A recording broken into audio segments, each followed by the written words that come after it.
Welcome to the Talking the Line podcast, presented to you by Talking the Line Sports Media, giving you our best insights and analysis so you can rake in some cold hard cash on your next sports bet. Now sit on back, open up your mind, and let's cash some tickets. We can't thank you enough for joining us. We hope you enjoy.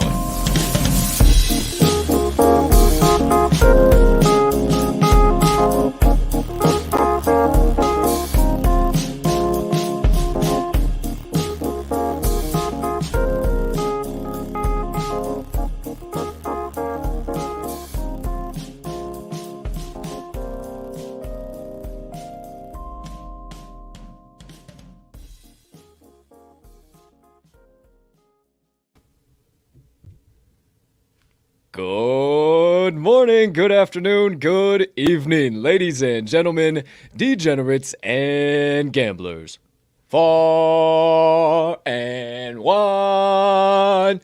Welcome in to episode number 210 of the Talking the Line podcast on this absolutely beautiful Hump Day Wednesday of bets. You know the vibes, you know the drill, nothing but positivity and good ones coming your direction here shortly. But before we get into a loaded episode of the TTL Pod, please take a few moments to smash that subscribe button on whatever platform you are currently ingesting the TTL Pod on.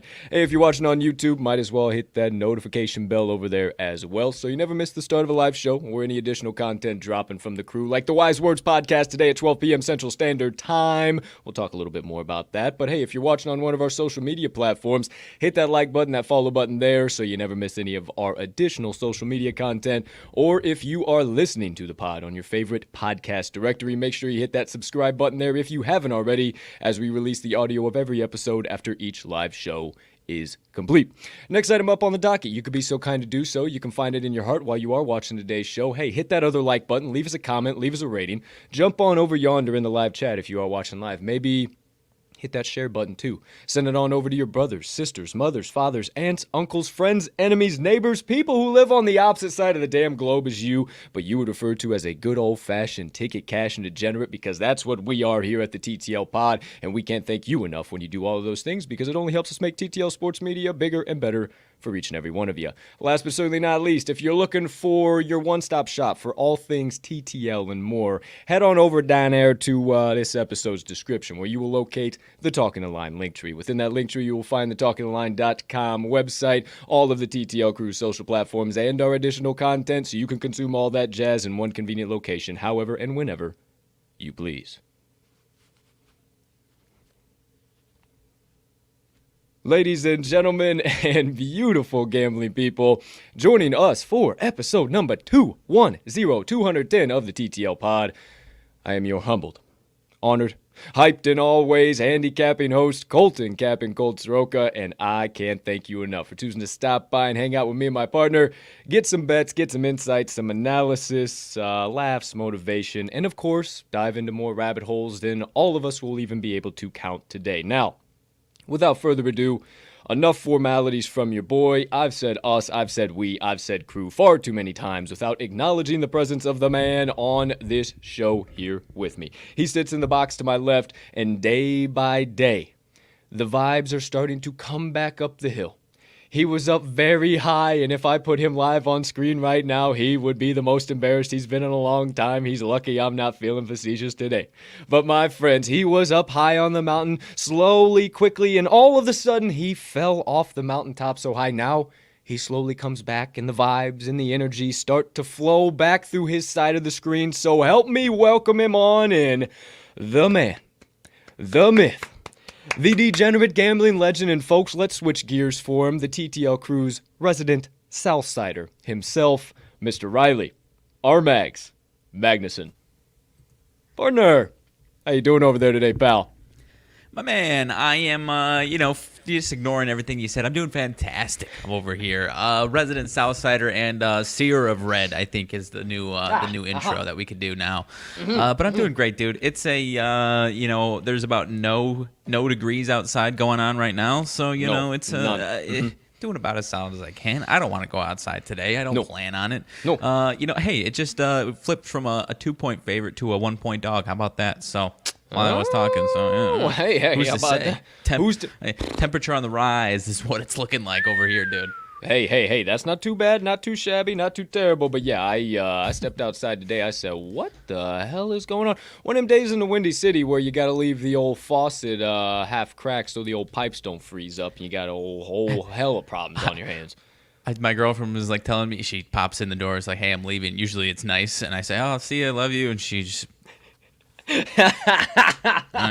Straight finger, see you later. Bye. Have fun in the cold. Have a good day. My fault, we chose podcasting careers. Sorry, apologies. Sketchy on the flip. Hey, it's a beautiful day to be alive. Rest is up to me and thee. I choose to spread positivity, my friend. Can't wait to dive into today's show.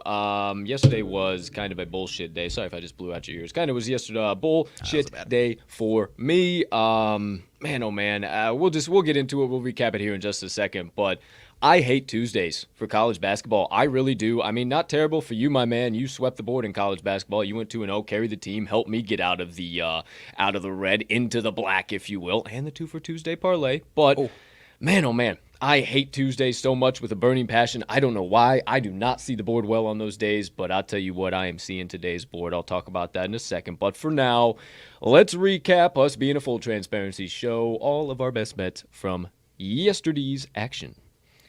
There you go. There you have it. Back at the Schoenbeck, Schofield, maybe. Yes. Don't know. Either way. Hey, either way. There you go. Partner, 2-1 on the day for you. Yeah, that would be the real test of the trivia, is following it up the next day to make sure you know. But 100%. 2-1 on the day for you. Swept the board. Like I said, college basketball got real sweaty for you on the Mississippi State one there at the end. But Kentucky decided to dribble it out instead of taking one more shot. That would have busted it for you. Thank goodness. Yeah. And the Mavs were cooked the whole time. Oh, boy, that was a rough one. Also, Clemson kept it real close with UK with Duke. That was a great game all the way around. Any additional thoughts, opinions, anything take away from those 3 games today? I mean, that Mavs one, that was a rough one, man. It was a pretty quick. You could tell how that one was going. Outside of Luka Doncic, he had 25 points. Second highest scorer was 11 points. Jalen Brunson, not quite the production you're looking for. And then you look over at the Warriors, and they've got 7 guys in double figures. So, are the Warriors back? I don't know. Maybe just stay out of the Warriors train until they get some continuity. I guess that's my takeaway from that one, honestly. I like that for sure. I'm still going to kind of be tentative on the NBA because my one play that jumped out me was the Mavs. And I was like, oh, Mags is on it. Let's go. And nothing else I really like. So I'm still kind of being just a little bit tentative. Maybe by the beginning of February I can start getting absolutely wild. But hey, as long as I keep killing college basketball, unlike last night, Come off a 4-0 day on Monday, and I'm telling you, it's just Tuesdays. I can't cap on Tuesdays. I don't know what the fuck it is, so maybe just fade my plays on Tuesday. Maybe as I say that, finally next Tuesday will be when all the stars finally align. But Kansas State was never in it. I mean, they were at certain points, and then they'd get on a little bit of a run, and then the refs would stiff them again. I mean, I'm not saying that the refs caused that entire game for them to blow the cover, but they definitely didn't help them whatsoever. So that was a rough one. K-State will bounce back, but Baylor was in need of that bounce back spot, and I wasn't buying it pregame, and I still wasn't, especially with the line dropping down to 12.5 by tip-off. So I jumped in it with you, dude. I can't hate you at all for it. Give me a break. And then New Mexico, if you bought in during the show or after the show, you might have caught it at 5.5, at 5 if you did your line shop, and I found it at 4.5. I thought that was good enough. Ended up finishing right at 5. The Lobos were down by 5 if you didn't watch it, with about 44 ticks left on the clock. They went the length of the floor, shot a 3, missed it, got the rebound, kicked it out, shot a 3, missed it, got the rebound again. The tallest gentleman on the floor, pretty much all he has to do is just put his hands up, something I've never been able to do in my life, and the ball already is touching the rim. So all he pretty much just has to do is a little and he just dropped the ball right on in top of there. No problem whatsoever. Well, he makes the most uncoordinated side jump to the left and spin and twist and turn, throws the ball off of 10 parts of the rim, gets the rebound again. So this is 3 rebounds now for the Lobos. And without turning, looking, seeing if anybody is on the perimeter, he looks up and sees the shot clock. Holy shit, or the game clock, 6 seconds left. I better kick this out for a 3 ball. Turns, chucks it without looking. Nobody standing there. Backcourt violation. Game over. Absolutely disgusting beat. Terrible, gross. Oh my gosh, they steamed all the way back. Speaking of steaming all the way back, let's get off of that train. The Richmond Spiders, -1. First leg of the 2 for Tuesday parlay. That saved me yesterday, too, boy. That got me all the way back into green. Richmond down by 15, erased it, and then ended up winning by 9, 7 or 9. I can't remember exactly where it finished, but boy, oh boy, that was ridiculous. And then Texas -2.5. They cooked the Horned Frogs all day long. I'd take that every single day of the week and twice again on Sunday. Do we take credit for that, bringing the horns, bringing the orange into TCU Stadium here? I mean, is that on us or... Yeah. I didn't see anybody else beating the horns drum. I don't know. Maybe it's a TTL crew, Texas TTL crew. Who knows? A lot of T's going on there. Maybe you hit us up. I don't know. Hook 'em. Moneyline Dice continue to stay cold as shit, my friend. Now, 1-9 straight up. Last 10 bets they have made. 0-3 to start this week. So it is officially... fade territory for the Moneyline Dice. Do not. That's about 18%. That's you got a 50-50 shot rolling some dice here, and they are going worse than 50%. No, that's 10%. Oh, that is 10%. Yeah, it's 10 out of 1 out of 10. Yeah, 10%. I'm sorry, I did the math wrong. I was doing 1 out of 9. 1 out of 10. So holy shit, that's even worse. So that's not something I'd be trying to back. So, of course, daily roll will be up on tap for them. Hey, they're due. Either hot or you're due, baby. Yeah, you're hot or you're due. You're hot or you're due, and we'll see what happens for the Moneyline Dice. So they got a SEC game they're targeting today. Vanderbilt Commodores and the South Carolina Gamecocks. We'll let them have their daily roll once we get around to that segment of the day. On the first half of the show, we'll get into RMags best bets of the day. He's only got 2 coming at you, 1 NBA and 1 college basketball. I got 4 college basketball plays coming at you, 3 mid-majors and 1 Power 5 conference that I really, really like as well. So I'm seeing a day similar to Monday. Nice 4-0 clean sweep. I'm loving the board here today. Speaking of clean sweep, I think we sweep the Wednesday Warrior and Wednesday Parlay Pop-Off as well. You know the drill. Wednesday double special play. Warrior is a college basketball team laying some heavy chalk, but you know if I'm involved in that, you better get serious about getting involved too. So we'll dish out that. We'll break down the Parlay Pop-Off, recap everything, get in the Moneyline Dice roll. Second half of the show, Mag Sidebar, crew banter, nonsense, news in sports and gambling, maybe some daily leans, TTL announcements, my motivation minutes, and then we go on and get. How's that sound? It sounds good to me, dude. I might find some nonsense halfway through the show. Who knows? Hey, who knows? I know that the rabbit holes are wide open, and sometimes we stand up on the diving board and get on deep in, and sometimes we don't ever find our way back out. We just find a way to get back into the other rabbit hole that was the one before that rabbit hole and can join the two into one big old massive rabbit hole. Right. we might just have some good sports conversations. We might have some, funny business. Who knows? Yeah, who knows? But chances are I would only put the odds on funny business about plus 120. And if I'm a betting man, I really like those odds here today. I'd say you could probably cash a plus money, Paulie. But one thing I do know is that you should lift your mugs up high. And for the daily cheers, to you. Not quite the same. I know, not on the bill. And all you beautiful people sipping the black elixir of the gods on this gorgeous Wednesday of bets. Take your sip. I'll be right back. That was a good thump. Yeah! I'm going to have to pick that up in a second. Holy cow, I'll be right back. You stay put. I'll be right back. All right. First segment of the day, my friends. It's time for RMags best bets of the day. My friend already told you 2 plays, 1 college basketball, 1 NBA.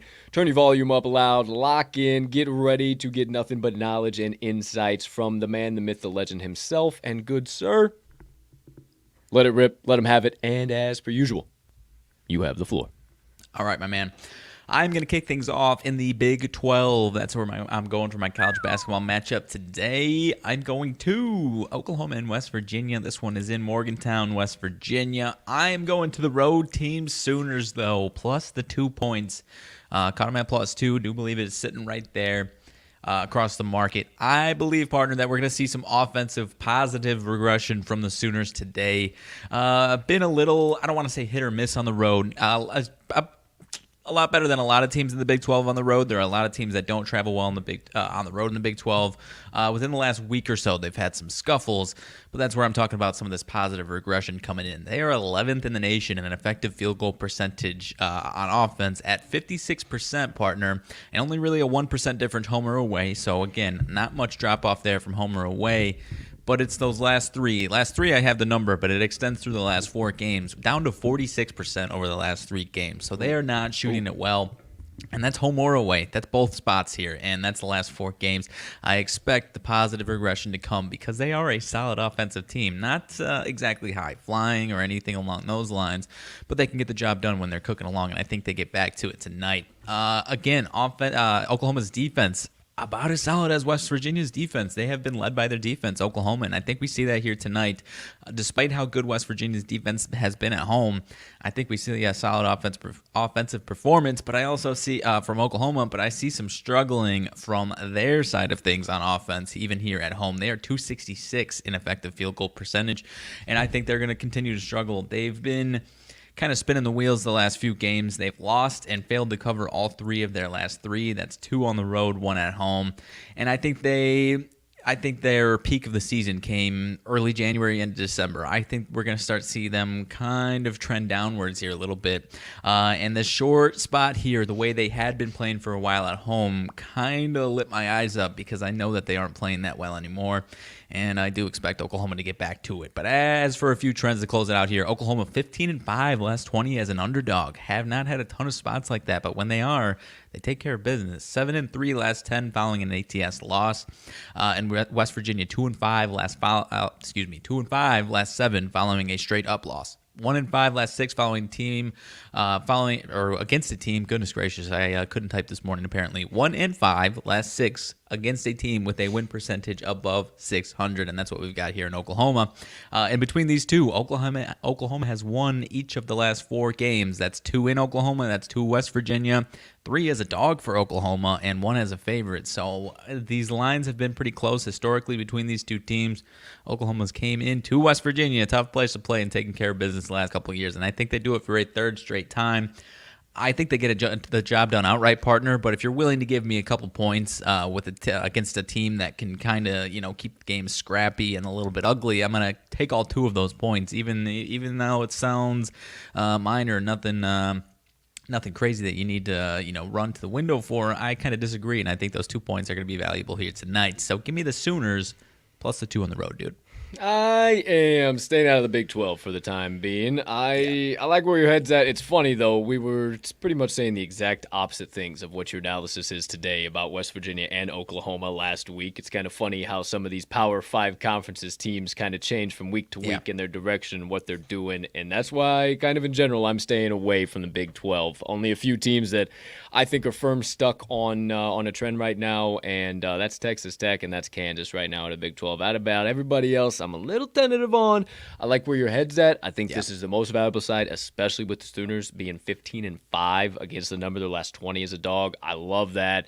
I think you guys should too. I'm staying out, but just because of personal preference in the Big 12, that's it. I think you guys should get involved. Take the Sooners +2 and back my partner's first best bet of the day. Good sir, please keep this proverbial podcast train steaming, or choo-chooing right down the tracks, my friend, with your second best bet of the day. All right, number 2, coming out of the NBA. Laying some chalk on this the one, partner. The association. I'm going to the Miami Heat at home, -6 against the New York Knicks. Plain and simple, this Heat team is cruising right along right now. They've got their guys back tonight. They are coming in healthy to this one, and they are playing really solid right now. Fantastic at home, 16-5 straight up, 13-8 to the number. And this Knicks team is honestly just stumbling along right now, partner. 93 points scored or less in 3 of their last 5 games. The couple points where they scored over that was against the Clippers and the Wolves, teams that aren't playing very good defense right now. Clippers, of those last 5 games, that Clippers game is the only one that they got to win against, and this Clippers team right now is very depleted.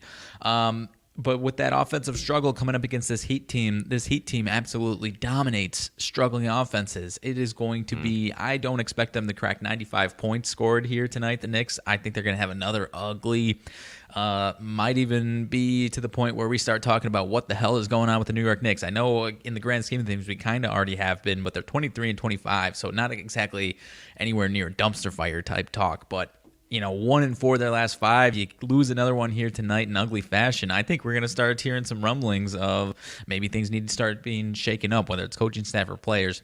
Not the storyline of what I just said is not why I took this pick. I think the Heat are really, really good at home, and they're going to crush this struggling offense here. Few trends: New York Knicks 8-19 ATS, last 27 on 1 day rest. So they do have 1 day of rest. The Heat actually have 2 days rest, and the Heat are 4-1 last 5 on 2 days rest. So rest advantage, and the Heat are proven with that, because some teams can come in a little rusty, but this Heat team has not been one of those teams. 4-1 last 5. The Knicks 2-5 last 7 as a road dog. 1-4 last 5 versus a team with a win percentage above 600. They've been hanging in with the lower level competition teams, but these top 10 teams in the league, they've really gotten their ass kicked against. Here you go, partner. 5-0 are the Heat. ATS last 5 on Wednesday. So that is a nice one here. I know it's a little goofy, but hey, last 5 on Wednesday. Who knows? 5-1 last 6 as a favorite. So in that favorite spot, like I mentioned, against a team with losing records, 5-1 last 6 versus a team with a losing record. So they take care of business against the team they're supposed to.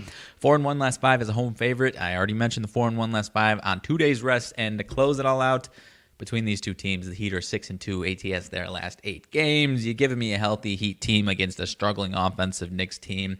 I'm going to take it about 9 times out of 10. The money splits, it is looking like a little bit of some monetary liability on the Heat, but I checked around in a couple different spots. I saw another one that was really only 65-70% on the Heat, so nothing over the moon. If this one drops below 6, I'd be a little tentative, honestly. That might be an ugly spot. But nonetheless, I do not think that's going to happen. I think they kick this one up a little bit, 6.5, 7. I wouldn't go past 7, but I like the Heat a lot at home tonight, my man. Give me the Heat right where it is right now at -6. I like where your head's at.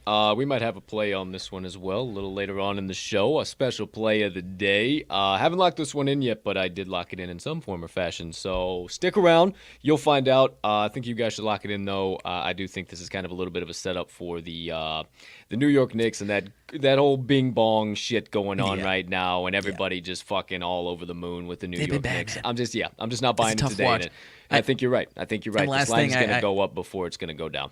Last thing for me, I guess, is kind of what I forgot to mention. I think the public is going to start, as the day moves along, be flocked to anything over 5 in the Knicks underdog spot there. So I'm not too worried about those splits, because I think the public money is going to start coming here over the next few hours. 100%. Bing bong. It's always fun to say it, though. Hey, you see these fun dogs in your front yard? Just know upstairs I'm going on.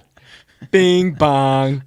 I love it. I absolutely fucking love it. My friend, there you go. There you have it. RMags, best bets of the day. Sir, before I keep this proverbial podcast Sunday scooping on in the ingredients, anything else you need to lay down?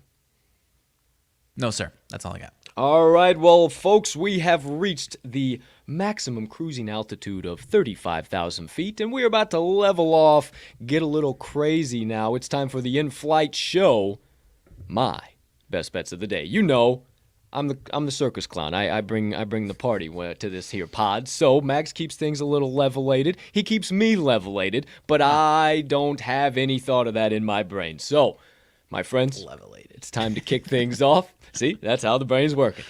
It's been a wild 24 hours, my friends, and I am ready to cash some damn tickets. So let's kick things off. No hesitation, no delay. First, best bet of the day. We're calling this one the A10 Attacker, and you might find the A10 Annihilator later on my fourth best bet of the day. But right now, the A10 Attacker going to the UMass Minutemen against the LaSalle Explorers, and I'm taking the LaSalle Explorers on the money line. I want to make sure I tell you guys the right line.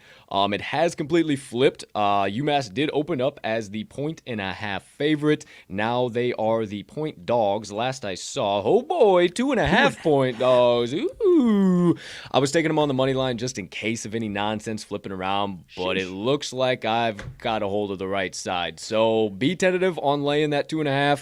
If you can find it at 2, maybe cool, whatever you're getting better odds on. But if you're okay eating a little extra chalk, which I am on the money line, go ahead and buy in on that. I got it at minus 110, so obviously I'm going to get a little bit better than what you guys might get it at now. So be cautious, but I would say, hey, buy in on the money line. Give yourself a little bit of sweat-free evening there. Now, why do I say that? Because UMass has yet to win on the road this season, my friends, and it's a conference game. 0-5 straight up, 2-3 against the number on the road so far. Somebody was asleep behind the counter, and I don't know who, and they set this line wrong clearly, and now they're getting caught with their pants down. The Minutemen 1-5 straight up in A10 play, but so is LaSalle. 1-5 straight up in A10 play as well. This is the bottom of the barrel A10 game. Nobody's looking at this game. There's no reason for that line movement to happen. I absolutely love it. LaSalle being at home is even better than you think. Even though they're 5-5 straight up, 500 record, 4-6 against the number, I still am not buying into UMass that has yet to win on the road, and LaSalle 73rd in the nation. Little old Bethlehem, Pennsylvania in home court advantage per KenPom. How about that for a one hell of a rating you didn't know about? You think that I'm a little bit crazy on that front of things. You don't believe the line movement. How about a couple of key stats? The home and away scoring splits are absolutely ridiculous. LaSalle's scoring 70.9 points per game on their home hardwood compared to 64 on the road. UMass 72.7. I know it's more, but they're scoring 81.3 on their home hardwood. So a huge split when they go on the road. They're also allowing 83.7 points per game on the road, as well as LaSalle only allowing 70 points per game on their home hardwood. I absolutely love those splits.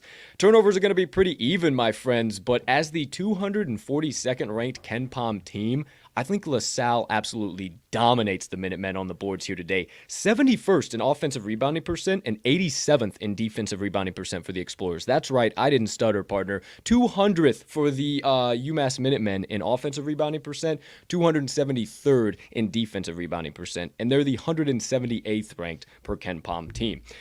Now, you don't believe me on all that. I don't know what else to tell you. Oh, that's right. Yes, I do. I got the trends. UMass 2-9 ATS last 11 road games. 0-7 straight up their last 7 games on the road. 1-4 straight up their last 5 games overall. LaSalle is 4-2 against the number their last 6 games played on Wednesday. 6-3 against the number their last 9 games played in the month of January. A couple of bad beats for the old Explorers here in their last 2 games. Time to get back on the home hardwood and bounce back big for us. Looks like the books now think so too. Big mistake opening up where they did. First best bet of the day, LaSalle Explorers, money line. I like it, my man. I don't understand.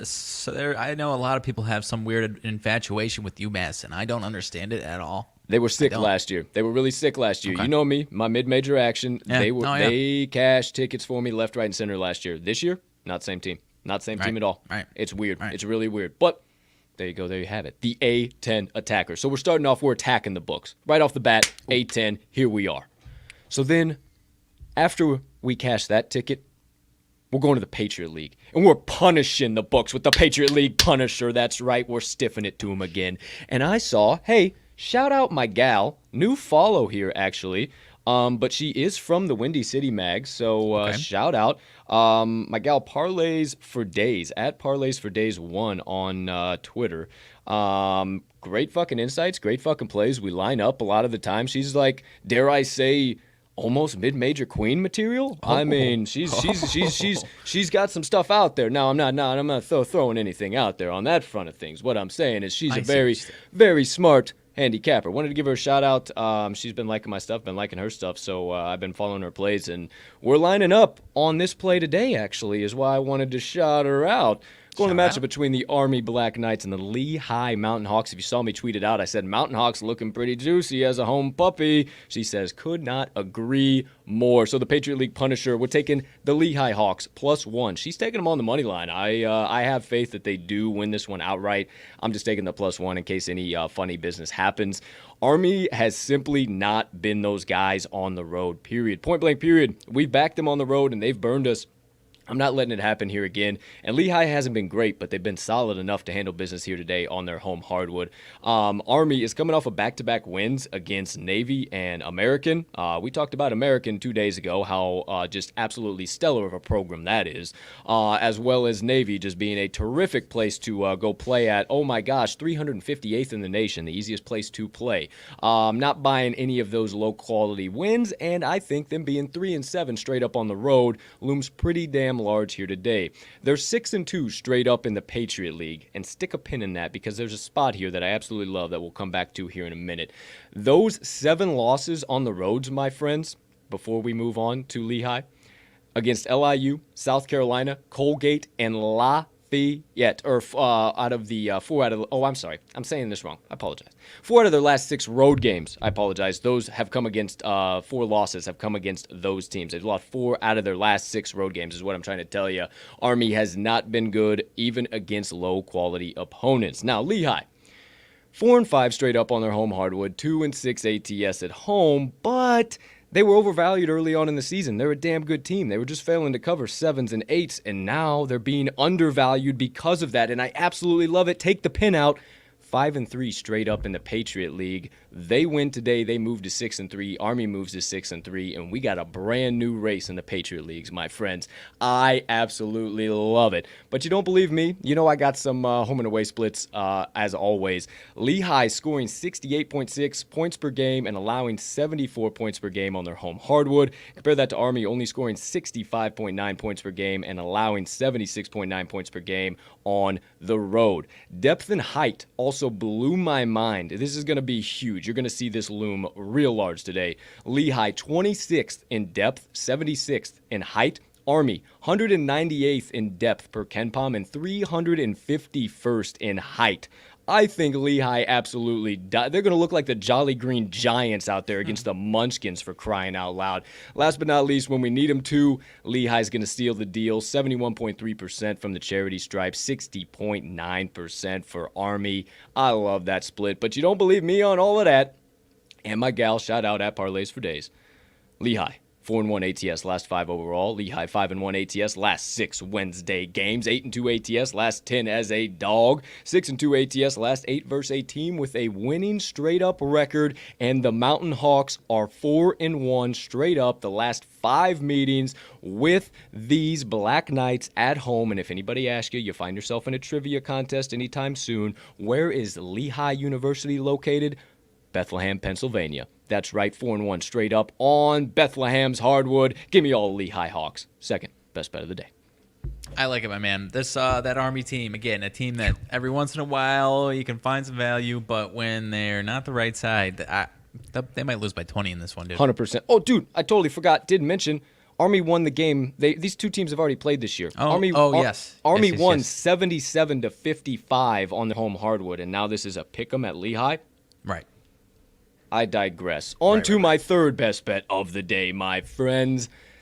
And once we attack the books, and then we punish the books, and they're quaking in their boots, they're thinking, okay, we can get him back on this one. And they begin to laugh. They begin to chuckle at what I have coming next. And then it makes it to the pay window. we silence the crowd. This is the SEC silencer, my friends, the SEC bookie silencer. They're going to shut their faces off when this play goes right to the pay window. We're taking the Ole Miss Rebels plus 3.5. Line movement is really what drew me to this play right away. We just cashed Ole Miss plus 4.5. They won outright. They had a really, really rough start to the season, and man, they're actually coming back around and starting to cover some spreads and win some games outright. This line opened up 4.5 across the market in favor of Arkansas, and now it's down to 3.5, 4 solidly in most spots. I think it stays there, and that's all despite Arkansas getting 89% of bets and 94% of consensus money wagered on this spread.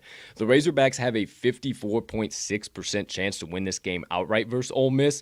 Now, Lehigh has that exact same chance, and they're a +1 dog. So the odds are not reflecting reality and what's actually going on. Arkansas is just a 3.5 point road favorite because they're Arkansas, and everybody knows Arkansas. Woo Pig Suey versus Ole Miss right now. And Jarkel Joyner, oh my gosh. Hey, Must Bus, I love Must Bus, but right now they're scuffling on the road. 1-2 straight up and against the number away from home. They are overvalued left, right, and center. They're 4-3 straight up in SEC play, but that's with the 13th ranked conference strength of schedule. Weak.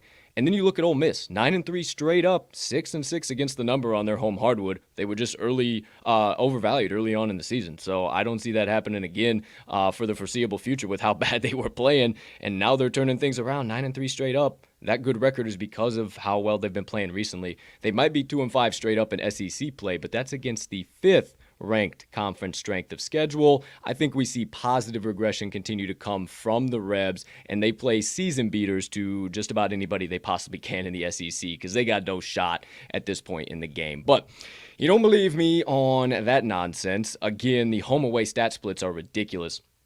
Ole Miss averaging 73.1 points per game on their home hardwood, only 59.3 on the road. So absolutely huge split. 65 points per game allowed at home for the Rebs. Arkansas, 72.3 points per game. You might say, damn, that's almost identical. Well, it's 1 point less than Ole Miss. And Arkansas averages 83.2 points per game on their home hardwood, 10 points less on the road. Not to mention allowing 76.1 points per game on the road. I think Ole Miss being at home is huge for them, and not to mention 76th in home court advantage per KenPom. Depth and height, too, again, going to be huge, my friends. Ole Miss, 111th in depth. Bench rating per KenPom, 90th in height. Going up against Arkansas, Musbus's bench, 269th per KenPom and 209th in height. I think Ole Miss dominates them in every facet of the game. I think they're getting undervalued yet again here today, and I am back in it. We don't have to pull up the bucket yet. We're going to be pulling up the bucket full of money. The well ain't dry yet, I promise you, my friends. But you don't believe me on all of that? Believe the trends. Arkansas, 2-6 ATS, last 8 versus a team with a winning straight-up record. Ole Miss, 14-4 against the number of their last 8 miércoles games. That is Wednesday for you non-Espanol speakers out there. Ole Miss, 7-1 ATS, their last 9 as a home dog. Much like my partners, Oklahoma Sooners, when you get them in this dog spot, they are a must-take. And Ole Miss, 12-6 against the number of their last 18 meetings overall with these Arkansas Razorbacks. Give me the Ole Miss Rebs, plus 3.5, third best bet of the day, the SEC silencer. I like it, dude. I like what you said about season ruiner, because that is what it appears is going to be the case again tonight, my man. Which hurts me to say, because I think that Arkansas, I just love Musbus so much, dude. I just can't bring myself to. I know. I half the time consider it. I mean, I have a couple times, but it's just, I think you're on the right side. Ole Miss at home is not to trifle with. They're no slouch, slouch at all. And I think you see that 6-6 against the number. Oh, they fucking suck. Well, they're 9-3 straight up, just because they were overvalued as favorites. Right. They're going to be fine here again. Okay, so my friends, we have attacked the books. Then we have punished the books. Then once all them sons of bitches behind the counter were back there laughing, we silenced the whole fucking crowd. 3 tickets straight to the pay window. Your boy's not done. Because he's got number 4, and after all 3 of those make it to the pay window, we're annihilating the books. They might have to close up shop by the time we're done with them tonight. I'm talking about the A10 Annihilator, my friends. We're going to the matchup between the St. Bonaventure Bonnies and the George Mason Patriots. I'm taking the Patriots plus 2.5. I think they win this outright, but I will take every point the books are willing to give me. You might see me sprinkle a little bit on the money line by the time this game rolls around, but I love the 2.5. This is my best bet of the day on my entire card. So you want to play one, you only want to play one, this is the one I highly suggest. George Mason, 59.4% chance to win this game outright as the 2.5-point dog per ESPN, and OddsShark has it rated George Mason winning 72-64 once again as the 2.5-point dog.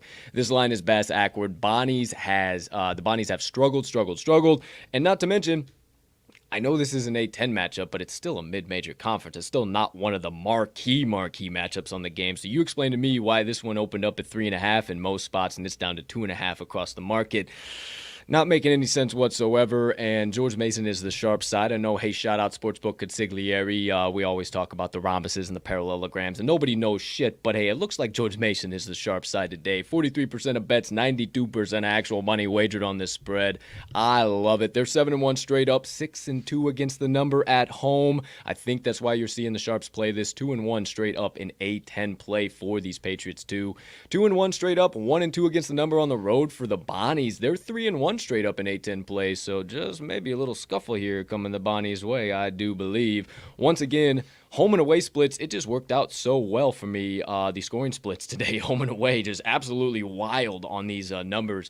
George Mason, 70.8 points per game on their home hardwood, 57.5 points per game allowed at home as well. 64 points per game on the road for the Bonnies, with 67.5 points per game allowed. I absolutely love those splits. I think that at the end of the day, this one, defense isn't really going to matter. I mean, the Bonnies' defense has kind of been so-so throughout the year. George Mason, not the greatest rated on KenPom. I mean, it's going to be pretty doggone similar there. And I think that George Mason being the better offensive team and being offensive at home is really going to allow them to win this game. They are 85th in actual field goal percentage and 100th in three-point field goal percentage actual as well. You go into KenPom where he rates those a little bit more. A couple extra stats in there with them. 21st in 2-point percentage per KenPom, 87th in 3-point percentage per KenPom. Just a quick, simple comparison. 158th in 2-point percentage per KenPom for the Bonnies. 260th in 3-point percentage for the Bonnies as well. So you see the edge there. George Mason is actually the better team in a lot of situations here, even though the Bonnies are that brand name. This is the Pats' third straight home game, and I think they continue to roll here. They're coming off of 2 straight wins, and I think they make it a third. But you don't believe me? Believe the best trends of the day. St. Bonnie's 2-8 against the number, last 10 overall. 1-4 ATS last 5 road games. 2-6 ATS last 8 as a favorite. 1-5 ATS last 6 following a straight up win, and 0-5 ATS last 5 following an ATS win. George Mason, 5-2 against the number last 7 overall, 8-2 against the number last 10 home games, 8-2 against the number last 10 Wednesday games, 4-0 against the number last 4 as a dog, 10-4 against the number last 14 following an ATS loss, 7-2 straight up their last 9 meetings against an A-10 opponent, and the home team in the last 6 meetings between these two is 5-1 against the numbers. The Bonnies have own these meetings over the course of the last decade. I can't even say there is no reason for this line to be moving like this. This is an entirely new George Mason team. I couldn't believe my eyes when I saw it this morning. My fourth and final best bet of the day. Give me the George Mason Patriots plus 2.5. I like it a lot, my man. I really do. This Bonnies team has just been weird. Honestly, this is going to sound weird because they're 11-4 straight up. Dumpster fire against the spread is what I was kind of saying. Yeah. Like, it's just against the spread there. It's just how they've been against the spread in these certain spots where you think, oh, Bonnies are back. Because they were a top 25 team coming into the season, right? Yeah, I believe right around in there. Yeah, I'm pretty sure they have not been that good. Yeah, if not, they were right around 26, 27. I mean, they were right outside of it. If not, I'm pretty sure they were. Because last year, they were a wagon. And much like UMass, A-10, hint, hint, hint, not the same damn team. Because the A-10, man, it's that mid-major conference, but it's just big enough to where the public still gets involved, and I love it because it allows these lines to do what they do. So, there you go, my 4 best bets of the day. Okay, my friend, let's keep this proverbial podcast airplane soaring through the skies with the third segment of the day. Excuse me. One more time. Oh, coffee. The Wednesday Warrior and the Wednesday Parlay Pop-Off. Okay. First things first, the Wednesday Warrior, my friends. We are going to the SEC matchup between the Gators and the Volunteers. Florida v. 10. And we're laying the chalk with the Volunteers, minus 9.5. This bad boy opened up 8.5 across the market, and it's since been steamed up to 9.5. It is not a public side. It's not like, oh my gosh, the Tennessee Volunteers. That is such a... It is a sharp side. That's number one. Number two, it seems like all the entire public is looking at the Floridas. Oh, this 9.5, pretty damn similar to, oh, partner, you cashed a plus 9.5 yesterday against a very high-ranked blue blood team. Oh, this has got to be similar. Oh my gosh, one of the opening games, it has to be the exact same thing going on. And we say au contraire, my friends. The Tennessee Volunteers, why are they a Wednesday Warrior? Well, because they are a warrior in every position they're in today. 10-0 straight up at home, 7-3 against the number on their home hardwood. They are 6-1 ATS last 7 as a favorite, 5-1 ATS last 6 as a home favorite, 5-1 ATS last 6 home games overall, 3-1-1 their last 5 Wednesday games against the number, 7-3 against the number, last 10 overall. And then the opposite can be said for the Gators. 1-4 against the number, last 5 games as a road pooch. 1-6 ATS last 7 road games overall. 1-5 ATS last 6 road games as a team with a winning home record. And 3-8 against the number, their last 11 following a straight up loss. Partner, I apologize if I took any of your thunder there, but goodness gracious, when I'm wanting some doggone chalk and I'm laying some doggone chalk, you better get into it because I don't do it. What else you got on the Tennessee Volunteers minus 9.5? Just munching on that dry ass chalk, dude. I love 100%. it. One thing I said to you right before we finalized this pick, last year, both matchups last year, both in March. Tennessee has 6-point favorite and 3.5-point favorite. Took care of both of them by double digits. So I think they're smartening up to this number. I think Tennessee's defense is going to feast on Florida's offense here on the road, get a lot of transition action. I think this is going to be an ugly one, dude. In our favor. Yes, I think it's going to get real ugly real fast, especially, I'm pretty sure, let me double check before I talk out the side of my face. Let me see, make sure. I'm pretty sure still no Colin Castleton. Still no Colin Castleton. Yep. Out indefinitely. Even if he was potentially, but at the same time, without him, it's absolutely terrific. Because I'd been talking about it for the last week. I said, man, regression. That's 15.5 points out of the lineup. That is their leading scorer, and nobody else is even breaking 10. Like, they are going to come back to earth, and we're going to see that today. So Wednesday Warrior, Tennessee Volunteers minus 9.5. Okay, dude, I didn't realize it kicked off the damn card at 5 p.m. Central. Correct. Yes, sir. It certainly does. I didn't realize. Also, with the standalone. My favorite type of deal, Winthrop against South Carolina Upstate. Winthrop scuffling a little bit here recently. South Carolina Upstate, bottom of the barrel in the Big South, but has been fucking teams up as of late. Just like playing upset kids left, right, and central. So maybe have to get involved with the old Spartans. I don't know. We'll see. Who's to say? But there you go. There you have it. Tennessee minus 9.5. Okay. Second special play. What do you got? Nah, I was just looking at another line right in front of my eyes that we kind of made that face about. Creighton down to 2.5-point favorites against Butler, man. Good. After open up at 4.5, so, if you didn't know, friends. Is the energy just about to be pumped right back into that stadium or something, dude? Because good grief. Maybe. I guess so. I don't know. But hey, we got another special play to dish out right below me. The Parlay Pop-Off. You already know about the Tennessee Volunteers, minus 9.5, leg number 1. Leg number 2, we're taking the Miami Heat for my partner's leg, the Miami Heat, minus 6. And then for my leg, the third leg, we're taking the George Mason Patriots, plus 2.5. All three of those legs parlayed up, paying out at over 6-1. Last time I checked, a little over 630, plus 630 odds. Let's get that bad boy to the pay window. But before we can, we actually got to recap it. Anything else you got to lay down as I get the old recap pulled up here, partner? No, sir. Was going to say that you got a comment to block out of that comment section, but it looks like you got it taken care of. Oh, yeah. Already good to go, my brother. Nice. Already good to go.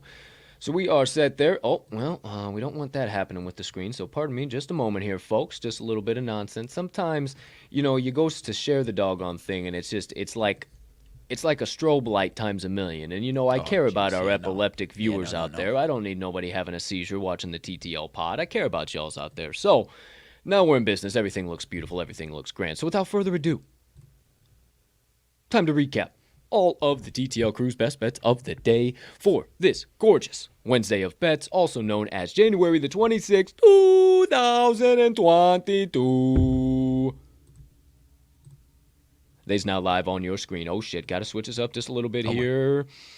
Now, please, turn your attention directly next to my head with your sports book in hand, or whatever mode, means, or method you utilize to take stock of the TTL Crew's best bets of the day, and take note of RMags picks. He's got two coming at you, one from the college basketball hardwood, the Big 12 matchup. He's taking the Oklahoma Sooners +2 against the West Virginia Mountaineers, and then over to the NBA. He's taking the Miami Heat -6 at home against the New York Knickerbockers. Then turn your attention opposite side of the screen. My picks. 4 coming at you. The mid-major king has entered the chat, and he is ready to rock and roll. Another 4-0 clean sweep coming here today.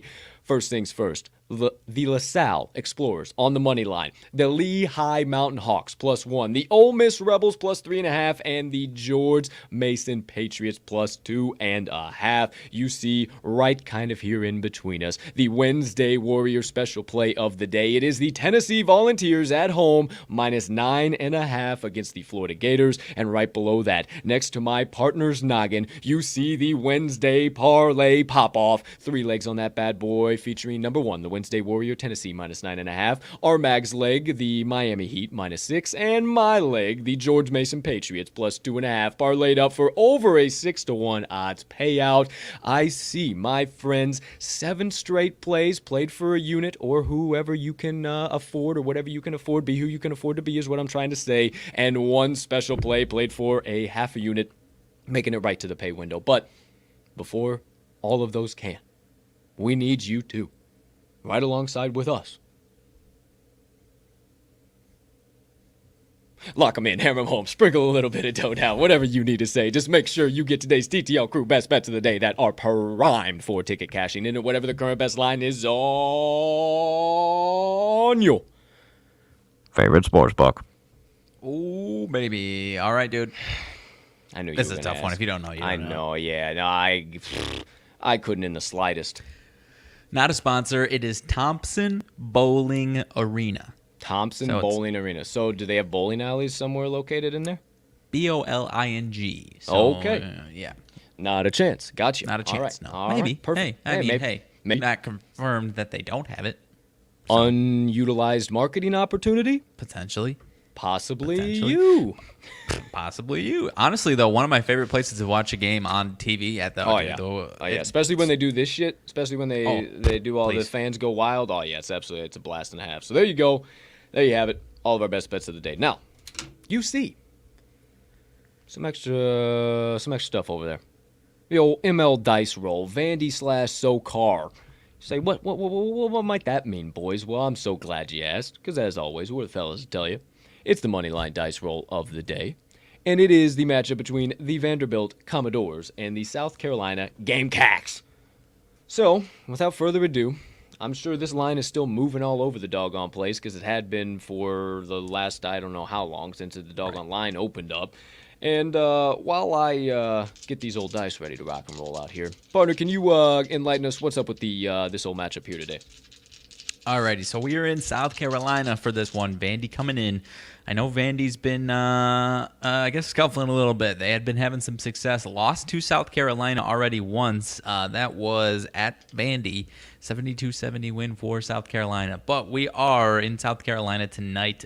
1-point favorite is the Gamecocks. -120 on that spread that I'm seeing over here on FanDuel. +1 for Vandy at -102.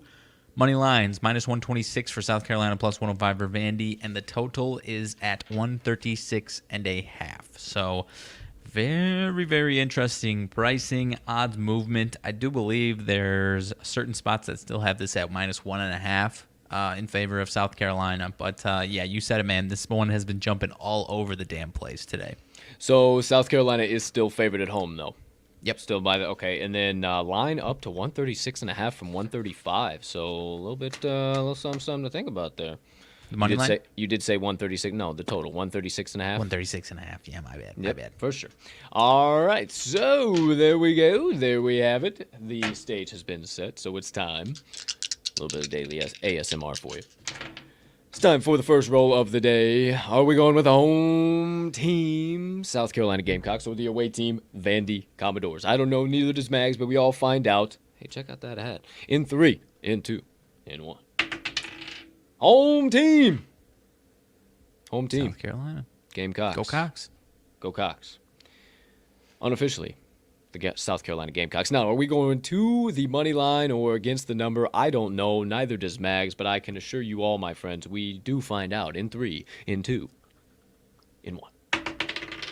Money line. All right. Money line. Money All line. right. Straight up to Minus the camera for you. 146. Straight up to the camera for you. Money line.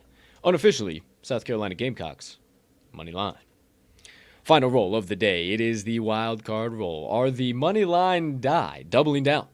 Are they needing another re-roll yet again this week, which has really not worked out so hot in their favor? Or are they skipping all of that jazz and going right to the total? Once again, Mags has not a clue.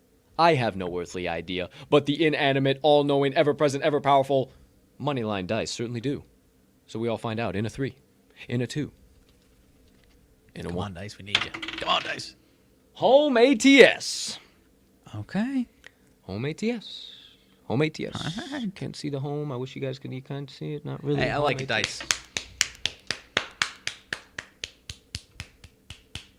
The dice have spoken!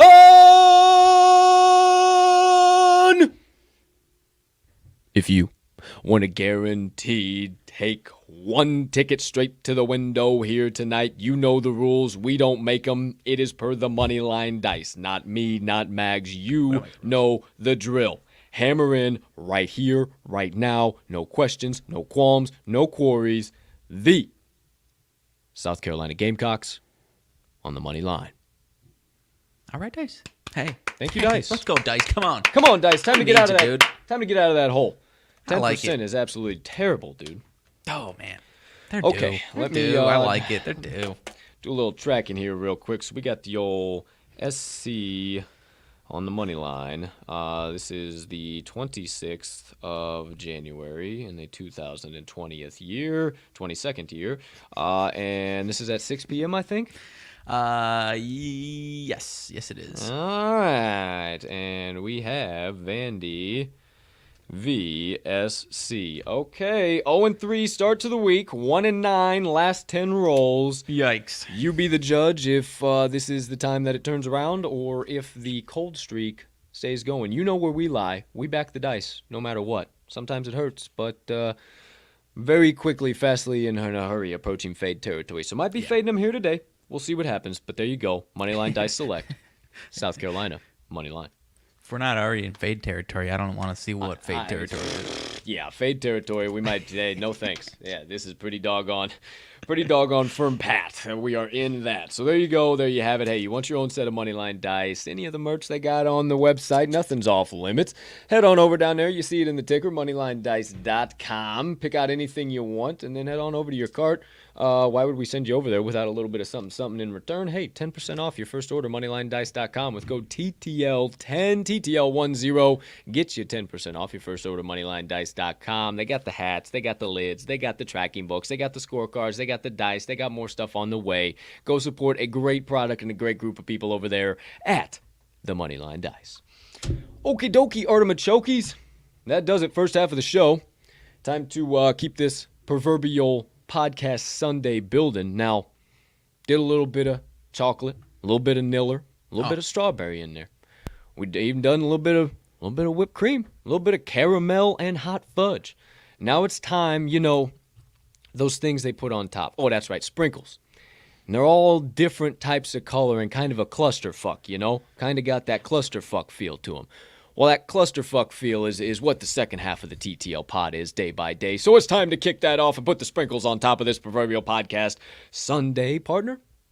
What's burning on your brain, melting on your heart, festering on your soul that you have been dying to get out to the kind folks that joined us on episode number 210 of the TTL pod on this absolutely gorgeous January the 26th, 2022.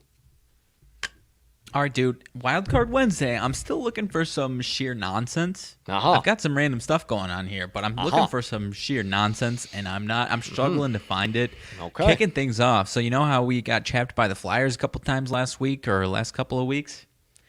Still on a 13-game losing streak. Just a little update there. So that's where I'm starting right here. Nothing really to report other than that they haven't climbed out of that damn hole. I don't know if next time around's the time we back them for a little Thursday. I don't know. Who's to say? Probably not. But yeah, just figured I'd start there. Maybe that's some nonsense there. Whole organization is angry. We're sick of losing, per their chairman, owner, Dave Scott. So, hey, good to know they're sick of losing, dude. Okay. Good to know they're not excited by it for sure. And hold on, who the team again? Who? So I make sure. Flyers. Okay. I thought that's who we were talking about. So now, this team here, my friend. Yeah. We don't put their stadium up live on this show. Twice. We took the time, our precious earned time, to put this team up on a pedestal. We said no other reason for them to be favorites here tonight but then to get the outright win. And they have stiffed us in the arse. Now it seems they're stiffing their own fans in the arse. And now, old big man upstairs says, hey, it's about enough of this shit. I'm just going to start slicing and dicing everybody on the roster, and everybody's going to be out of here. It's going to be the Philadelphia left-outers. Forget the Flyers. Yeah, the Flyers. You're going to be all hopping on planes to other fucking destinations. You're out of here. It's done. It's over with. Man, oh man. Philadelphia Flyers dumpster fire this year, dude. What the hell's going on? I don't know what's going on, but they got some nice rest, dude. Let's cash some Flyers ticket on Saturday. How about it, dude? They've got no game today, no game tomorrow, no game Friday. They got some nice rest. Right. So this whole thing about me saying I'm not getting involved in the fucking NHL anymore, I'm sticking to it. For the time being, I am sticking to it. There is no dude. I just pulled up the slate. I pulled up the slate right now, and there is literally I'm like, fuck. The Blackhawks could get that done against the old Red Wings. I don't know. Yeah, see, it sounds that good, you know? It sounds absolutely gorgeous. Hold on. I think, oh, yeah, Columbus? Calgary's been a little bit rough. I think Columbus as a home dog, that's interesting. 11-8 at home straight up. Wow. I don't know shit about shit. Hey, come a week's time. Today's Wise Words Wednesday. No, listen up. Wise Words Wednesday is today. Come a week's time next week for episode 9. May or may not have a hockey expert to at least help us and tell us why we're idiots, or at least tell us, hey, dudes, you don't know a damn thing. Quit thinking you know a damn thing. Get the hell out of there. My apologies. I totally forgot we had started to go down that track. That's right. Wise Words, Season 2, Episode 9 has already been locked down, ready to rock and roll. A couple final little tweaks things here. A little bit of an NHL spin this upcoming. Ooh, lacing up the skates. And then, hey, I didn't tell you, partner, but now you know. Episode number 10 seems to be in good working order with the gentleman we talked about last night. Right. Talked to him in the old Twitter DMs. He says, I think that's possible. However, he is going to be in L.A. for the Super Bowl. So, yeah, we're talking with guys who's going to be in the Super Bowl. So, you okay? Yeah, I got to answer him back on that because he asked about the phone. And, yeah, Fredo did it with his phone, right? And that worked pretty... I think so. Yeah, I think so. He was in his car, so I think so, right? Yeah, it had to be his phone. Yeah, he's not going to put his doggone laptop up on the dash of his fucking car. Yeah, it had to be his phone. So, yeah, your phone works for that. Either way, that's background shit. Nothing you guys need to know about. No, let's get out of that rabbit hole. Wildcard Wednesday. What else is going on? Sean Payton, after the fuck us, dude. We said we needed a damn bombshell, and then about an hour after the show, Sean Payton's out. I'm out of here. Pretty much how it works for this show. Pretty much.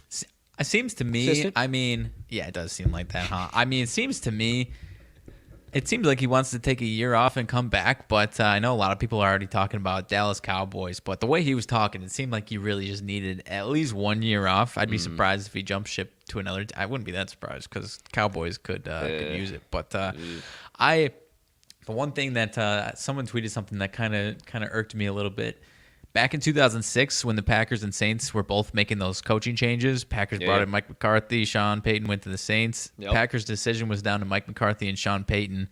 And I saw someone tweet like, "Oh, looks like everything worked out." And I was like, if Sean Payton came to Green Bay, I feel pretty confident that we may have at least one more ring in our on our shelf. I don't know what your thoughts on that are, but you know my thought. I love Mike McCarthy as a man and as a Super Bowl winning coach for my Packers, but I feel pretty certain that Sean Payton's a better coach than Mike McCarthy is. So I feel pretty damn strongly that would have worked out a little better in our favor. Maybe not for the Saints. The city of New Orleans, I guess, needed that for sure. But hey, man. I wish things would have turned out a little differently. I could see how that would have turned out differently. I'd bang the drum with you on that for sure. Yeah. Sean Payton would have been interested in Green Bay. Would have been a little cool to be closer to his hometown, Naperville, Illinois. There you go. Shout out. Per his press conference, it really sounds like he is going to take a year off. He's like, It really sounds like, hey, I just need a year off, and like I will probably come back to coaching, and it might even be next year. Like, just give me a minute to kind of fade off into the ether, and like, hey, I go from such a championship caliber to, here's what I think he's seeing is that the Saints, in my opinion, for the next 5 years now, are going to kind of be a dumpster fire in my mind.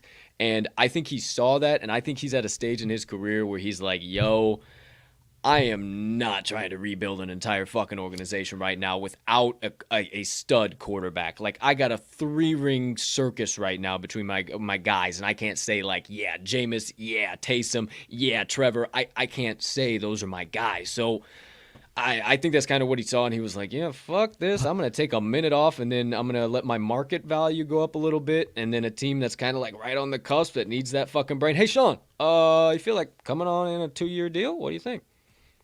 I totally agree with everything you just said there. The other thing on top of what you just said, I think the whole last 5 years of Saints being in a similar spot to what I've just experienced the last few years with my Packers, man, they had 4 or 5 years of gut-wrenching playoff losses with some really damn good teams.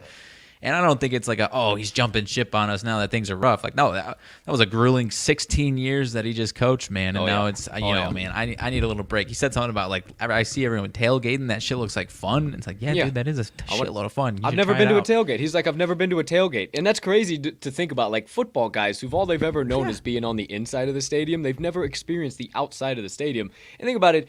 He's touching 60s, if not more, close to it. And I mean, by this point in time, it's like, fuck, maybe I want to stop by a tailgate. Maybe I want to see what it's like on the outside of the Caesars Sportsbook Dome. I don't know.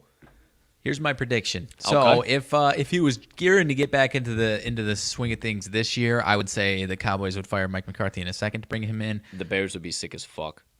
I would be back home. I would not be happy about that. Hometown kid back home. That would be insane. However, my prediction. This is my hot take prediction. Cardinals give Cliff Kingsbury one more year. Disappoints again. He's out after next year. Ooh. And Mr. Sean Payton wants to team up with old Kyler Murray over in nice, sunny, warm Arizona. How about that prediction? Quarterback coach with number 1 overall pick quarterback Kyler Murray. Still DeAndre Hopkins. Still old D-Hop. And they got Zach Ertz, that defense coming around. I mean, that ain't the worst thing you ever said over there. Cliff Scuffles another year. They do great at the beginning of the year and get to week 12, 14, and then just absolutely fall off the face of the earth. Yeah, it ain't gonna be great, but I don't know, man. What do you think? What do you think? Kevin James slots in New Orleans, or what the fuck's gonna go on there? Good like, grief, dude. What if this is all who's looking at New Orleans though right now? Because now that movie makes so much more sense now. Like, I'm sure he had to have conversations with people like, I'm probably gonna call it quits for a year after this year. So go ahead and make that movie. It's not gonna be a big deal, but. I just like who is looking at the Saints organization right now and going like, that's a destination. And unless it's a defensive mind for sure, because their defense is still solid, but they showed some definite gaps this year, man. And without a solid offensive game plan, I don't give a shit how many times you want to run the ball or send Kamara out on a wheel route. It don't matter. The teams know what you guys are doing now. You got to disguise a little bit more. PSM, PA, like this shit needs to happen, or you guys are going to get left in the dust like the fucking Seahawks, because they don't do it either, and they're getting toasted right now, and Russell Wilson's career is getting absolutely wasted. So, hey, that's my soapbox about 5 teams in one shot. No, it's a good conversation to have. Like, who wants to come in and take the reins over for the Saints teams? Yeah. It's obviously a great organization and fan base, and you can, teams can get around these cap hurdles, but in the short term, you're doing that while keeping not quite a contending team. Either that or you're tearing it all down and starting from scratch, essentially. Well, you also got to think at the same time, New Orleans still has that Michael Thomas cloud looming overhead. What the fuck are we doing with WR1, you know? And it wasn't already the bestest of relationships with Sean Payton in the building. If you don't have at least one coach advocating for you, like, it's probably not going to be the best relationship with the front office now even more. Maybe we don't see Michael Thomas in a Saints uniform this in 2022, 2023. That's my hot early prediction there. Maybe we see Michael Thomas out. I don't know. I don't know where we see him go, but Right. I have no idea. I just want to learn more about that situation and be a fly on the wall somewhere, because that is the one situation where it just seems like something's going on. And like you said, like the relationship just seems effed up, but exactly where and how, I have no idea. Yeah, I don't either. I'm thinking of the Broncos now too. With Fangio leaving, like I don't know who goes and is looking at the Broncos as well. Like who's running over there? Like fuck, they haven't been able to figure out a quarterback situation since Peyton. I mean, what in the world are they going to do over there? I mean, I have absolutely no earthly idea who's going to take the helm there and what they're going to do. I mean, defense still solid. Offense has plenty of weapons. They just need a guy. They just need a guy, man. And I thought Teddy Two Gloves was that guy, but they just couldn't protect his ass. And if you can't protect Teddy at this point in his career, it's just not the same guy. I mean, he's just not. He doesn't have that scramble ability anymore. Because when he did, I thought he died. I thought Teddy died this year, for crying out loud. I literally thought I was never going to watch Teddy Bridgewater play football again. And thank goodness, T's and P's, he's still all good to go. But yeah, it's just the names that, I mean, think about the last 5 years and think of how many like hot, trendy names were like in these discussions over the last 5 years compared to right now. Like honestly, like Brian DeBoll is really the only one that really gets me going if I was looking for a head coach, dude. Speaking of old buddy, I wish the Giants would quit fucking around and just bring in Daboll and just go to work, man. Because I think he could do some stuff if they bring him in, and then the Giants are an instantaneous contender in the NFC East. That's my opinion. But they keep jacking on, let's bring him in for a second interview. Let's see if we really like him, blah, blah, blah. Do you want to quit kicking trash cans after games, or do you want to start winning some motherfuckers? I don't know. Call me wild. Call me crazy. And I also think, sorry, Bob, I know you're close to our age, but I think they need a shit can Danny Dimes, too. I'm sorry. Fuck that 5th year extension. Send him on the road, send him packing, and it can't get any worse. It can't get any worse. The only reason we're keeping him around. Did you watch the last 2 games? Well, you're talking about long neck Glennon, Daddy long neck Mike over there, for crying out loud. That's a whole different situation. That's a whole different situation. Bring in fucking Minshew, man. Bring in Minshew, and you got a formula, my friend. I don't know. It's going to be some interesting offseason moves here coming very soon. We're going to see if old Tom Brady's coming back for you. Big old number 45 about to rip off on the calendar there, and he's starting to say, Giselle, baby, we got a lot of money. We could fucking dip off to Aruba somewhere and just be trading crypto for the rest of our lives. What do you think? I know. Well, dude, it's like him and Rodgers. I could tell they're at this point where like, damn, dude, like we've been fucking through it. But at the same time, how the fuck do I go out like that in a divisional loss, dude, in a game where we both probably felt like we should have won? Like, how do I go out like that? Yeah. And they're still playing at a high level. Like, that's what's eating at him. I could tell. I could tell. Yeah. Oh yeah. Like, and because I think if Aaron would have won, like if you guys would have won, and you'd still be cooking right now. Like, I don't think that conversation, you're having this same kind of tone of conversation. Like, he probably might not be in Green Bay still. There might be a little bit struck, because I even feel like there's almost a chance like he might be coming back to fucking Green Bay. And like, I've been saying it a while, dude. I don't think so. Like, it's like my fucking, like my last percentage, like the pie chart, and it's that little fucking, what color is that on the, okay. That's that percentage for me, but I don't know. It's really bizarre that they're taking a long time. I mean, I guess it's not bizarre that you think about it, because when you get to that point in time, you have the prestige, the level, those brand names, and what you bring to your organization, like Rose, like Brady. Give them all the fucking time they want. Right. Forget it, man. Wait till fucking May for all we care. I mean, we'll be in a tough position, but we're going to be in a tough position without your ass either way. So fucking take all the time you need. So I personally believe we see one more from Tom, at least. It's not about money for him. I think we see one more from Tom. I think. I don't know. The more I think about it now, it's just like all the bullshit he's that's talking happened about- this so year. it's- It's just like I'm so done with the bullshit. Like I'm just ready to do something else. Yeah. Well, the way he's talking about his like the family situation, like my kids are old, and or not old, but old enough now. They know who I am, and it's to the point where I want to be with them. It sounds like that's really the other. It's a aspect family. of it It's a from his family side. thing. Yeah, it's not money. It's not winning the Super Bowl. It's not. Family is probably going to be the deciding factor for Tom, and then. As far as like will to win and go through that grueling shit is going to be the deciding factor for Rose. Like, do I want to go through this bullshit and reach the mountaintop again with Green Bay for the third year in a row and get kicked in the teeth? I'm sorry, partner. All discretion. Do I want to go through that shit again in negative 50 fucking degrees and fucking? Right. I love it, and I've played here for 17 years, and my heart goes to the fans. But fuck, does this suck sometimes? Yeah. I don't know. And then maybe go to a warm climate. I don't know. Or maybe just says, That's "I'm what out." it looked like on his conversation yesterday. Was that because and after a few days after and Rappaport came on after him was like, I think they can bring just about everybody back. They can franchise tag Devontae, which he probably doesn't want, but they can do it, and they probably will if they want at least one more run.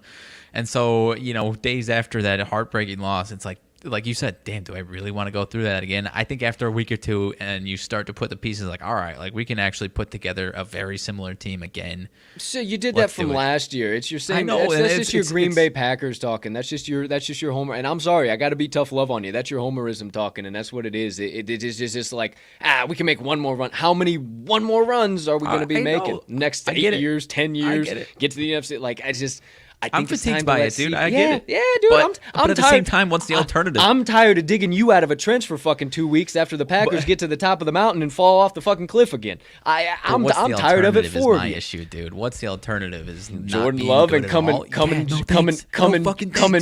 joining me in fucking Chicago Bears fandom and just not knowing if you're even gonna fucking win this week. Talking about homerism, not necessarily you, dude, but I'm already seeing every Bears fan and their mother creaming their pants over a dude that they've never heard of before. Nobody knows who the fuck Ryan Paul Spent 1 is. year I as a fucking high love level it. exec, and now people are creaming their jeans over the dude. Yeah, Never heard of the fucking guy. A lot of Vikings, because the Vikings were looking at him too, and it was between us and the Vikings. And a lot of Vikings podcasts were giving him a lot of love, though. So he does have some good. He does have some good doggone traits behind him. And I mean, he brought in Patty. Like a good guy. He brought in Patty Mahomes. He brought in Travis Kelce. Like he's got some track record. He's been able to make some fucking moves. And then he was big dog on campus. He'd been in the Chiefs organization since like something. It was like 2014. He's got a LinkedIn page that's got his track record. Yeah, that's how I 2014. figured it out. There you I go. was like, what is this dude's like career list? And it was like, he's got a LinkedIn. Interesting. Yeah, that is really interesting. Like, because now the people who are like getting hired in those roles are like the millennial generation, like our age, and it's just like, okay, that's fucking hilarious to see that stuff. But I'm hyped about it. I mean, I'm not over the moon. We still have to hire a coach. Like the GM doesn't fucking coach, and if we stop, dude, just like it's just like I don't get it. Like, why don't we want some, like, the trend of the NFL, the team? Look at the teams that are successful right now. You have Zach Taylor. You have fucking Sean McVay. You have Kyle Shanahan. And then you have, why am I blanking number Sean 4? McDermott. Sean McDermott. He's young enough, too. That is the trend of today's doggone. I didn't realize how young Sean McDermott was, actually. Like, he's actually a lot younger than he looked. Either way, that's the trend. That's the trend. That's the style of NFL. That's the offense. That's it's where it's going. Can we please stop? It's not 1985. Dude. I've been beating the DeBall drum for the last fucking 2 weeks, dude. I know. Why are we going after since Leslie? August, dude? We loved him in August. I know. Yes, dude. We were talking about him before these playoff games, and then they went off. Yep. My issue beyond that is the same way I had it with Leslie Frazier. I think Caldwell's a better option than Leslie Frazier, first of all. My issue is that, like, why are these teams continuing to look at guys that are confirmed? Shit. They got fired from teams for good reasons because they weren't a very good head coach. Like, I saw someone that was like defending his record. He came into Indy. He was fantastic. He inherited a Super Bowl caliber team with Peyton Manning at his peak. They went 14-2, went to the Super Bowl, lost. Yep. Great, I get it. Then they go 10-6. Yep. And then Peyton Manning gets hurt and they go 2-14. You say, but they didn't have Peyton Manning. 2-14, regardless of who your quarterback is, miserable. And then I saw, he had a respectable record with the Lions. Forget that narrative, man. He had actual really solid rosters when he was with the Lions. They went 11-5. I believe it was probably their last successful season. But I looked through that roster and was like, wow, that was a really good team. And Matt Stafford at his peak. And then it was a 9-7, 9-7, 7-9, and he's gone. And it wasn't scrub rosters. It's not like he was, oh my God, he did such a good job like with this Lions team. Like, no, he did a mediocre-ass job with a very solid roster. He had Calvin Johnson for a couple of years. They had Golden Tate at his prime, dude.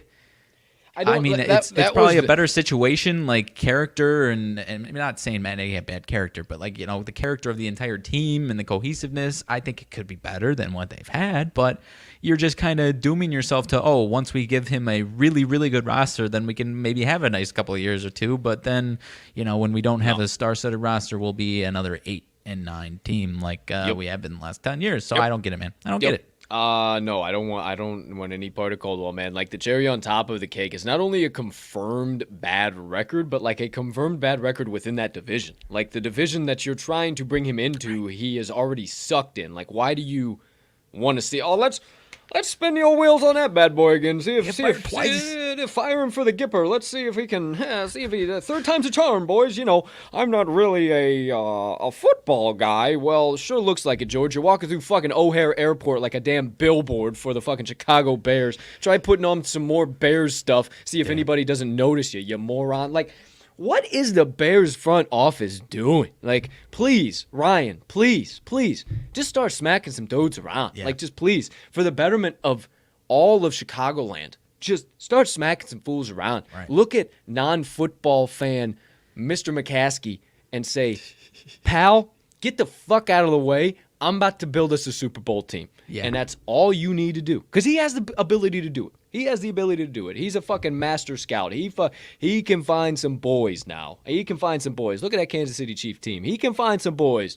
But I digress. We'll see what happens. We need a coach. I mean, speaking of, the Carolina Panthers bringing Ben McAdoo at offensive coordinator. Ugh, dude. And getting rid of Joe Brady, like what? That doesn't even make that makes no type of sense whatsoever. Joe Brady is not having not great, obviously the rails fell off, but Ben McAdoo was confirmed bad. What are you gonna do with Sam Darnold, then half Cam Newton, then half PJ Walker? Who is gonna do anything with that? All of his success, he was a former offensive coach with the Packers. That is with Aaron Rodgers. That was 100% of where his success has come from. As soon as he left Aaron Rodgers and the Packers, he was bad. Terrible. Not even terrible.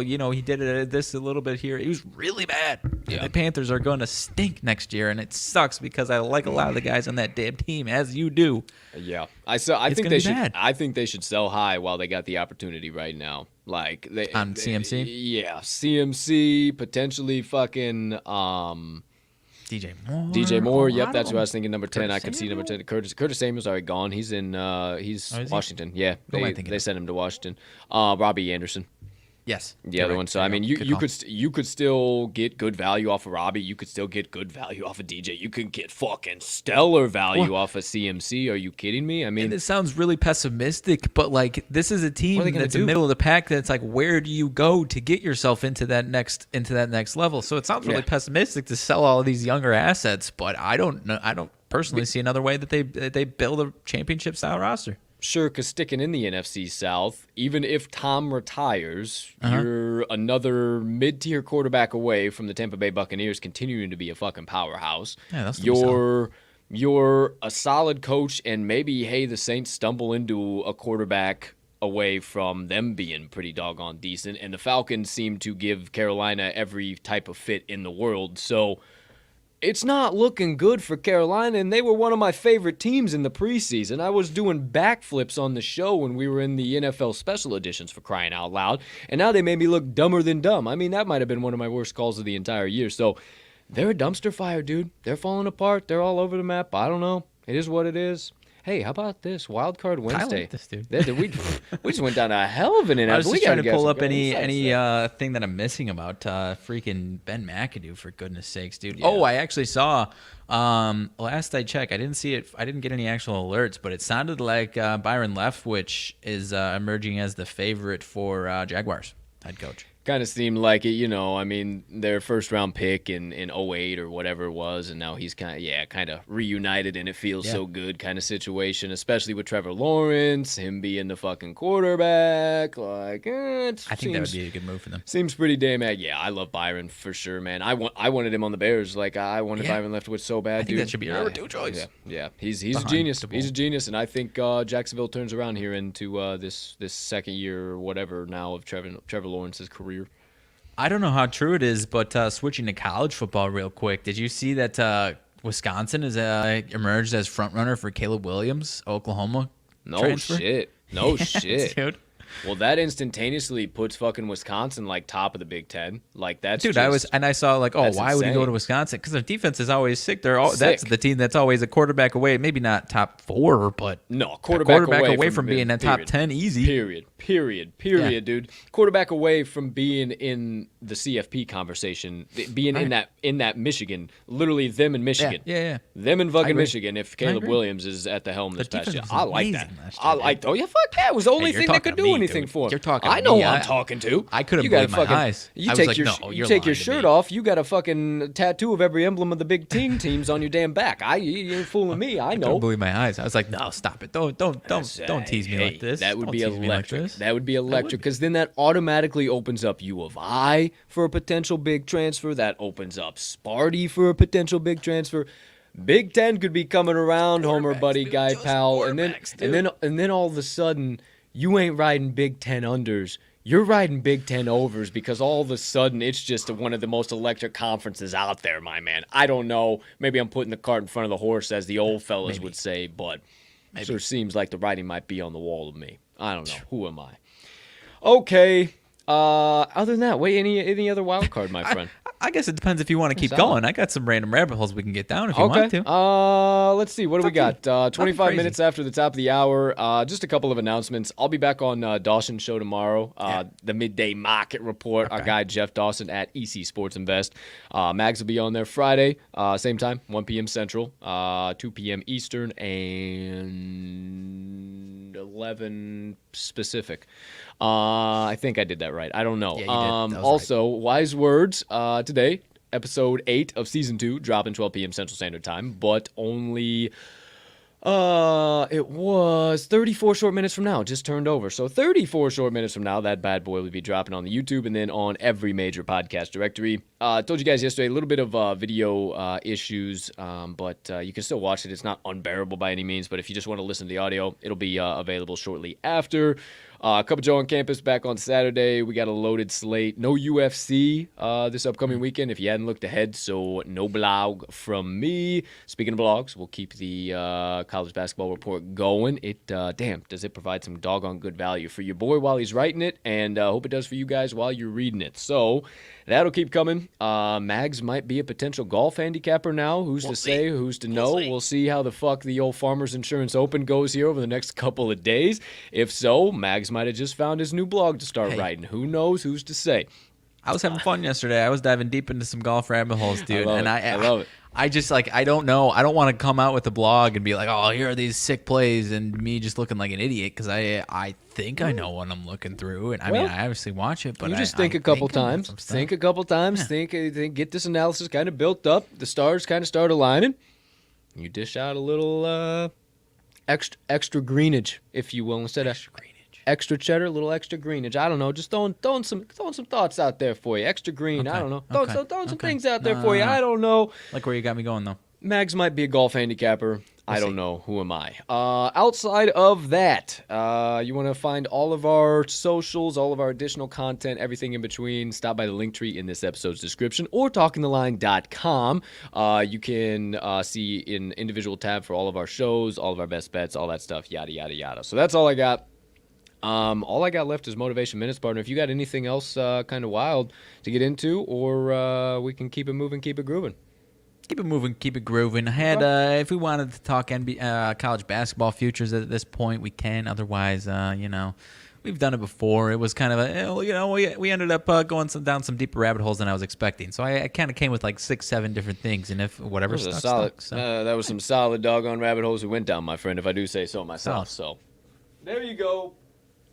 There you have it. Pardon me. Okay, well, we'll keep it steaming and we'll wrap it on up so everybody's got plenty of time to go to the bathroom, get some lunch, get ready to rock and roll for wise words coming right on around the bend. So, final segment of the day, my friends. My Motivation Minutes. All right. Wanted to talk to you guys a little bit today about following your dreams and chasing your dreams and passions. And I've talked about this in a few different perspectives before, but I found like 5 videos last night. I thought pretty much all my Instagram is now is motivational videos and NFTs. That's about all it is, and it's absolutely electric. But I come across these, and they all kind of were on the same kind of tone. And I said, well, let me kind of take a little bit from each of these and kind of formulate a little bit of a message. So first things first, when it comes to chasing your dreams and your passions, first you have to come to it in your mind that you're just going to do it. Like nobody, point blank period, is going to be able to tell you to do it. You cannot wait for someone to tell you to go chase your dreams and your passions because it's not their dreams and it's not their passions. It's not cooked up in their head. They don't feel that same energy, that same pull to it. So in all essence, when you're asking all of these people, like, what do you think I should do? Should I do this? Should I do that? All of those opinions mean nothing because they don't know the right advice to give you. They can't tell you what you should do because they have no earthly idea the passion, the energy, the absolute sheer just dragging you towards it that dream is doing to you. They don't know that. So whatever advice that they're going to give you, I can promise you that it's going to be well below expectations, and it is going to cause you to go down a track that you don't want to go on. It's going to cause you to stay stuck where you're at, your dead-end job, if that's where you're at, or doing nothing, or whatever the case might be. It's going to cause you to stay put right there. And, you know, this kind of second part here, this really hit me. And this guy said, I don't even know who the guy was, and I got to do a little bit of research to see who it is, but he said every single day we wake up, all we get is a chance and a choice. And I think we need to start putting a little bit more focus on the choices that we're making. And what choices are you guys making? Are you making choices that are getting you one step closer to your goal every single day? Or are you running in the opposite direction as fast as you can? Are you bullshitting, just talking, I want to chase dreams and passions. I want to be millionaires. I want to flip an NFT. Do you really? Are you doing everything in your possible? I talk about NFTs all the fucking time, but it's because I am in the world. I spend every waking moment I have either on that or on sports gambling or some other entrepreneurial venture. And it's because that's how I can talk about it like I can talk about it. And that's what it takes. If you want to chase a dream or chase a passion, you have to go after that thing like you're trying to cure brain cancer, my friend. Anything less is not good enough. And if you think that you can get by and achieve that dream or goal with anything less, you're sorely mistaken, my friend, and you're just going to be spinning the wheels for your entire life, and you're never going to actually get there. So that's kind of, in a nutshell, what I wanted to kind of talk about today as far as the first kind of preliminary perspectives behind it. But there was one final little part here that was a totally different perspective, and this was a totally different video. And he was talking about my focus is too critical. And when you're chasing a dream or a passion, you are going to have to be focused, and so focused as to where it's going to put you in a lonely, desolate, scary place, far away from a lot of people. And Mags can attest to this. People just don't understand it. And thank God that me and Mags got each other walking down this path, because far and few people don't understand the dreams that you see. Far and few people don't understand the passions that you're chasing after. And again, their thoughts and opinions are not going to be what you need to hear. Now back to it. My focus is too critical. It's too critical to you being successful. And he went on to talk about you have an alarm on your house because you care so much about the stuff inside of it. You have an alarm on your car because you care so much. Shit, you have a lock on your phone because you care so much about the stuff inside of it. But yet your focus is unguarded. Yet you could give a damn about your focus and where it is directed and who you are surrounding yourselves with. And he furthered it to say, now, you don't have to have anything to hang around me, and I firmly believe that. You can be a peon or the king of the world to hang around me, but you got to have something you're focused on to hang around me, because distracted people attract distracted people. They just keep distracting people. And if you want to be distracted and just keep building to it, go right on ahead. Sit on over there. Go over there and have fun with all of them, because we'll be over here staying focused and being attentive to our dreams and our passions and what we need to be doing right here, right now. So I challenge you to don't be afraid to separate from certain people who might be distracting you from your dreams, your passions, because sometimes that's what it takes. Sometimes that last little chain holding you back is that relationship that you just can't seem to let go of, but you know it's not the right one for you. But I digress. That is what it is. Wanted to give a little bit of perspective, some perspective I hadn't given before, and kind of all encompassing some stuff I had was reading, listened to, watching last night, and kind of formulated my own words. So I hope I gave you some rabbit holes to go down, give you some thoughts, some stuff to start chasing your own dreams and your own passion, because my friends, I'm telling you, it is the most liberating thing on the world. And you start to see just how, and I hate to say it like this, just how miserable everybody else is. Just how miserable everybody else is. Open your eyes. Become happy. Become joyful. If you feel anxious, if you feel depressed, it's because you're putting on a mask. It's because you're putting on a front. Jim Carrey said this. If you feel depressed, it's because your body needs deep rest from the front you are putting on. Stop putting on that front. Step away and go chase your dreams and your passions. Be who you were meant to be. Attached to that pole and let the fucking tether cord rip you on along. I digress, my friends. I can tell you these things because I'm active in the process of it, and it is one of the most liberating and best things I've ever done in my entire life. And I highly suggest you do it too. Go chase your dreams and passions, my friends. And that does it for my Motivation Minutes of the day. Beautiful. Beautiful stuff, my man. Appreciate you. Appreciate you as per usual. And your feedback. Hopefully that gave y'all out there a little bit of fire underneath to get after those dreams and passions here today. So there you go. There you have it. Okay, anything we skipped over, partner? I know we always talk about, hey, we need some bombshells right at the end of the show, and we seem to never be getting them, but anything else there for you, partner? No bombshells today. Antonio Brown to the Ravens, question mark? No. Hard no. Probably not. But, no, doubt it, but that would be interesting. I don't know. Lamar Jackson has a way of working on the old mushy-gushy heart of old Johnny Harbaugh, or Jimmy Harbaugh. Which one is it? John. It's John. Okay. I got to figure out a way. Oh, John, NFL, John N, Jim M, college football. Jim's khakis, dude. Just Jim and his khakis. Dude. Jim and khaki. That there's no correlation there for me. I need a John in NFL. John is in the NFL. Bang. I'm good. I'm good to go. All right. Jim Knockers. There you go. There you have it. Now you guys know who's in the NFL, who's in the college football world of the Harbaugh brothers. And now you know all of our best bets. You know all of the special plays today. You got them recapped. The Moneyline Dice roll, all of RMags Sidebar, Banter, some daily leans, a little bit of news and announcements. Motivation Minutes. Almost said Moneyline Dice twice. Motivation Minutes. And now it's time to wrap up the only way we know how. Ladies and gentlemen, degenerates and gamblers, far and wide, for myself and Mags, we hope you have a spectacular rest of your Wednesday, unless you have any other plans.